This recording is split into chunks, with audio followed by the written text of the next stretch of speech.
Échanger sur la stratégie différenciée d'accompagnement des producteurs d'ananas scolarisés, alphabétisés et surtout analphabètes, qui constituent 44% du public. C'est 2 jours pour réfléchir sur 2 thématiques fondamentales, pour réfléchir sur les indicateurs objectivement vérifiables pour mesurer les acquis du conseil de gestion et ensuite réfléchir sur les outils pour accompagner les publics analphabètes qui sont les plus importants de la filière ananas. Tels sont les objectifs de l'atelier d'échange technique organisé par le consortium Germe MRJC sous la houlette du programme de développement de l'entrepreneuriat dans la filière ananas DEFIA financé par Enabel. Beaucoup d'acteurs dans la salle n'avaient pas une idée précise de certains concepts, notamment les outils destinés par exemple aux producteurs non alphabétisés.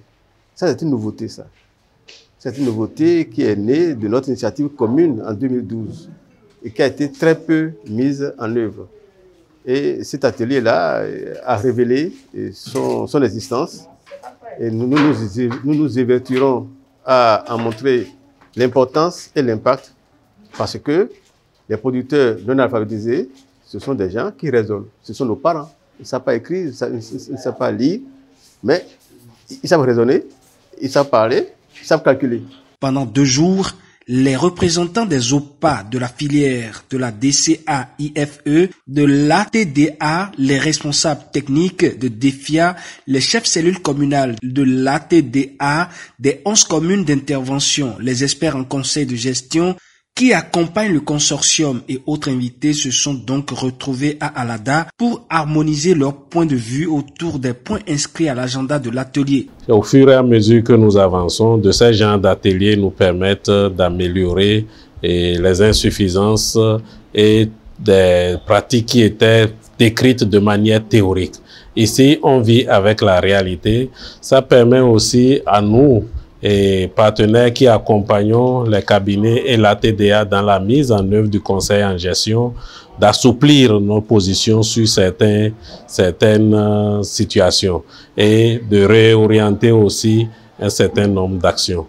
Il s'est agi notamment de présenter et d'échanger sur les résultats de l'évaluation du niveau de professionnalisation des producteurs d'ananas pour déboucher sur la stratégie différenciée d'accompagnement proposée par le consortium, les indicateurs du cadre logique du programme pour en retenir ceux relatifs à l'appréciation du conseil de gestion auprès des producteurs d'ananas bénéficiaires. Les débats ont été très riches et de meilleures approches, outils et supports pédagogiques ont été retenus pour l'accompagnement de ces producteurs. Tous les acteurs harmonisent leur compréhension de la démarche.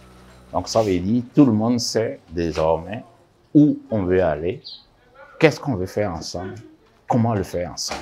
On a présenté les résultats, nous avons échangé par rapport aux résultats du niveau de professionnalisme où on a remarqué quand même que le niveau est relativement faible, voire même très faible par rapport aux pratiques de gestion au niveau des exploitations agricoles.